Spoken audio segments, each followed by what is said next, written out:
Hello everyone. I'm glad you're here. Happy Wednesday. I actually barely made it here on time to come and start this because we have snow in Denver and lots of it.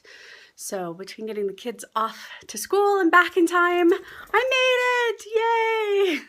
Yay! So today I want to talk with you about a little epiphany I had of my own here recently. Just to catch you up on what this is scoping out personal empowerment type topics. And really, I am a certified professional life coach. I help high-powered women realize the dream of having that success and happiness. I teach them the tools that help them create that. And that doesn't mean I'm exempt from the work myself. So what I thought I'd do with these is present to you some of the personal work I go through when I'm dealing with my thoughts and my stuff that comes up. So you could see sort of real time that nobody's exempt from this human experience and nobody's exempt from this personal work. So I wanted to share with you today something that happened to me just last week. I was reading this book, How the Irish Saved Civilization. I say was, clearly I'm still reading it, right? The Untold Story of Ireland's Heroic Role from the Fall of Rome to the Rise of Medieval Europe, Thomas Cahill. Okay, great book, highly recommend it. A little heady, kind of a slow read, but really, really valuable and insightful. And it's funny because as I'm reading this book, I'm thinking to myself, golly, the more things change, the more they stay the same. I remember having that same thought when I read Upton Sinclair's The Jungle. I don't know if you've ever read that. Also very heady, but so I got to thinking, and anytime, here's how I know I've got work to do. Here's how I know I'm telling myself a story, is when I have a thought that seems even slightly critical of society as a whole, of someone in particular, of myself, of these times that we're in, whatever that is. Every time I see that sort of external criticism, I go, oh, where am I in this? Because if there's that judgment, there's a phrase I use, thank you for the hearts. I'm glad this is resonating with you. If there's that statement, right, something's wrong out here, then there's a phrase I use called you spot it, you got it, which means that's it within me somewhere. So that's where my personal work is. So here I'm reading this book and I'm thinking, oh boy, the more things change, the more they stay the same. When will we ever learn? And I'm beginning to think about, okay, so what triggered me was a lack of compassion and grace and forgiveness, right? In what I'm reading in this book. And I thought, okay, Triffany, so are you seeing a lack in yourself? Are you seeing something in yourself that could be worked on? And of course, right, I actually consider forgiveness my superpower. They say it takes 10,000 hours to master anything. I have a mastery in grief, crazy, and I have a superpower in forgiveness, and that really is the ability to let go. It's not saying it's okay, it's letting it go and taking that energy back and doing something really good with it. So I'm thinking, okay, if you've got a superpower in forgiveness, and you can still have these thoughts, these frustrated thoughts about the more things change, the more they stay the same. Where's your work in this? Where do you have more work to do in the area of forgiveness and compassion? So I thought about it for a moment, and an article headline popped to my mind. Those of you who don't know me, I have a pretty untraditional growing up story. My father was a criminal, and he was actually killed by the cops when I was 19 years old. So this headline pops into my head as I'm thinking about how can I be more gracious? How can I be more forgiving? This headline pops into my head, an open letter to the cop who killed my father. At the time that this happened, I knew the cop was under duress. I knew that my father was shooting at him, and this was a trained response and autonomic response, and I had all the grace in the world. I never blamed the cop, ever, ever, ever. And at the time, I asked if I could speak with him and tell him that I forgive him, that I can't imagine what that's like, and I'm gonna cry. I can't imagine what that's like to take a life. I can't imagine what little chunk of your humanity pulls out and becomes missing when you've got to make that kind of decision. they wouldn't let me talk to him. He was on leave at the time, of course. And I don't know that they trusted I was going to give him a compassionate message. But it's always sort of stuck in my head that I never got to say those things to him. And I have no idea all these years later if it's even on his mind, but I know it would be on mine. I know that I would be thinking, oh my gosh, even if it only happened that once and I had a clean record ever since. So, you know, I took a life. I took somebody's father or their brother or their partner or something, right? So for me personally, from a book, right? Like, think of that. A book triggers a critical thought.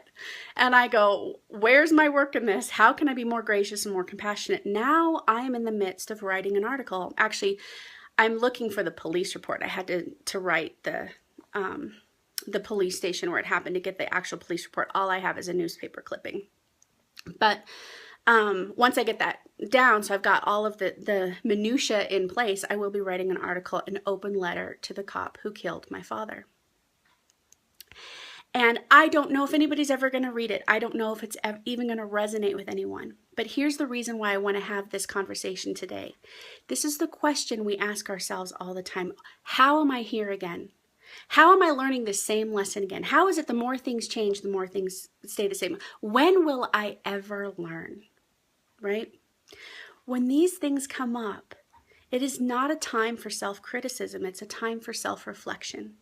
And in that reflection, there is an opportunity for you to take that little glimmer of personal work and share it with the world. It is an opportunity for you to become vulnerable. And trust me, there's a ton, it takes a strong person to be vulnerable and put themselves out there in this way, in such a profound way. And you don't have to write an article like I'm going to do, and you don't have to scope like I'm doing now.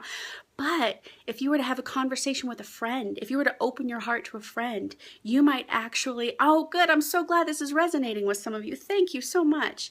You might actually be able to touch someone who's going through something that didn't have the courage to open themselves up to you. And now, instead of going out to the world and saying, you should, and this ought to, and you better, right? That becomes onerous and people back off and go, who the heck do you think you are telling me how to live my life? Instead, you model it for them. Instead, you fill yourself up with so much of your own grace and your own forgiveness and your own light that people are not only drawn to you, but they want a piece of that, right? They look at you and they go, I want me a piece of that. How is she so happy? How does he always seem like he's got all the patience in the world? How does he always seem like he's got just the right thing to say? And they're going to wonder what it is you're doing. And then there's this conversation. You know, I'm just doing my work. I'm just looking within. I'm taking this leap of faith that the bad things that have happened to me didn't happen for no reason at all. One last piece before I wrap this up. And this has been on my mind a lot lately, especially because on the heels of this book, this concept has been extrapolated out, you know, from the personal to macro society. We very often have to go away from the thing we know to be true before we can come back to it and know it on a deeper level. And for all of those of you out there who feel frustrated with society today, kids these days, technology separated, whatever your hurtful, negative story is about what's going on today, inspect it, yes. And remember that sometimes we as a society, if we as individuals need to go away from what we know to learn it more deeply and appreciate it on a deeper level, then we do that as a community of human beings as well. We do that as a collective. So there's no wrong move. We are not screwing anything up. We are not bashing anything to the point that we can't come back from it. It feels that way and we get scared. But there is always hope, because when we come back to our truth that we are loving, kind, compassionate human beings existing in a collective community on this planet, when we come back to that truth and know it even more deeply than we knew it before we went astray, imagine what is possible for us then. So your homework moving forward. Thank you so much. That means so much to me, and I'm seeing your little hearts float up, and I'm so glad this is resonating with somebody out there. I want you to begin not only the self-reflection process, but asking, okay, so where is this in me? Take that little piece of you and take it out into the world in a small way, in a big way. I don't care. I'm going to be doing the same. I actually put these videos on my YouTube channel. So if you want to keep in touch with me there and let me know what your reflection looks like, what your personal homework looks like, I am going to respond. I'll tell you mine and we could talk about it and bond over it, right? So let's do that. That's YouTube/Triffany. Just remember there's an R in the T, Hammond. And then I'm also going to give you some extra information here too. So TriffanyHammond.com is my website. If you go to / the inside scope, and you see that there, you're going to come to an application where you can ask a question. Once a month, I'm starting it this month. Once a month, I'm going to be doing one of these scopes. I'm actually calling it the inside scope, where I'm going to answer your question. You're going to bring your work and your self-reflection to me so I can help you get a little more of an objective view on it, maybe teach a few tools, and get the ball rolling for your personal empowerment. So go there, submit a question. I can't wait to hear from you.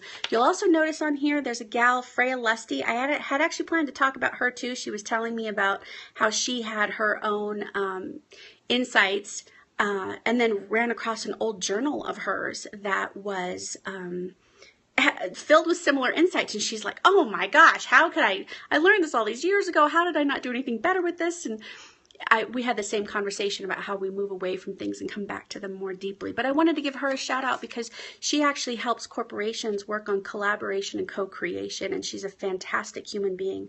So I wanted to make sure that you had her information. All right, that's it for today. If you are a member, we have group coaching today at 11 Mountain Time. If you are a conscious transition student, we have our office hours next Wednesday. What's the date? The 18th at 11 Mountain Time. And then, of course, 11/19 is going to be the Inside Scoop at 9 a.m. So I think that's it for today. Thank you so much for being here, and thank you for your support. Oh my gosh. I wish I could just give you a great big hug. Let's do that, a virtual hug. Thanks, everybody. Bye-bye.